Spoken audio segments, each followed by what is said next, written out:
Side side side side side একটু একটু একটু একটু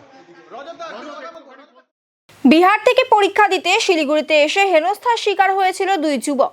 হেনস্থার ভিডিও সোশ্যাল মিডিয়াতে ভাইরাল হতেই বাংলা পক্ষের সদস্য রজত ভট্টাচার্য এবং গিরিধারী রায়কে গ্রেফতার করেছে বাগডোগরা থানার পুলিশ। ধৃতদের আজ শিলিগুড়ি মহকুমা আদালতে পেশ করা হলো।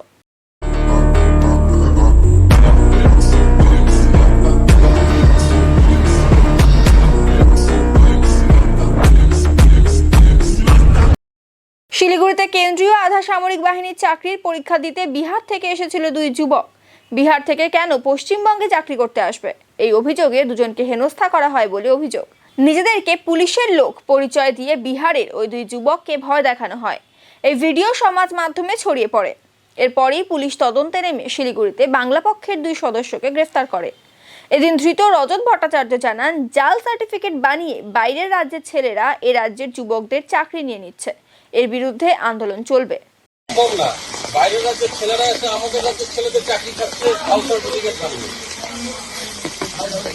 বাঙালিরা তো জাল সার্টিফিকেট বানিয়ে বিহারের চাকরি খাচ্ছে না। আজকে বাইরের ভিন রাজ্যের ছেলেরা আমাদের এখানে জাল সার্টিফিকেট বানিয়ে আমাদের রাজ্যের কোটার চাকরি, হকের চাকরি তারা এসে বছরের পর বছর খাচ্ছে। হাইকোর্টে কেস হয়েছে, সিবিআই তদন্ত চলছে, তারপরেও এরা প্রত্যেক বছর কি করে ঢুকছে প্যারামিলিটারি কোর্টে। আমি কোনো আইডির পরিচয় দিইনি। আমি ওখানে গেছিলাম বাংলা পক্ষ সংগঠনের তরফ থেকে।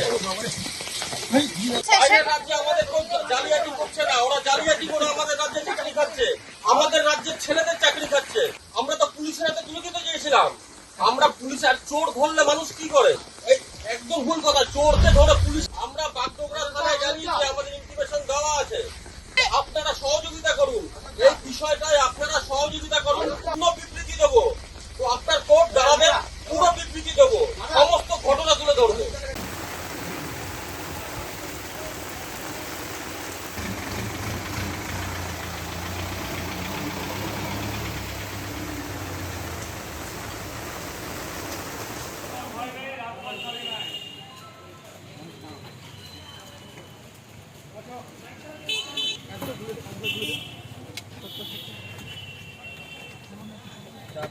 বাড়িতে ফোন কথা হয়েছে।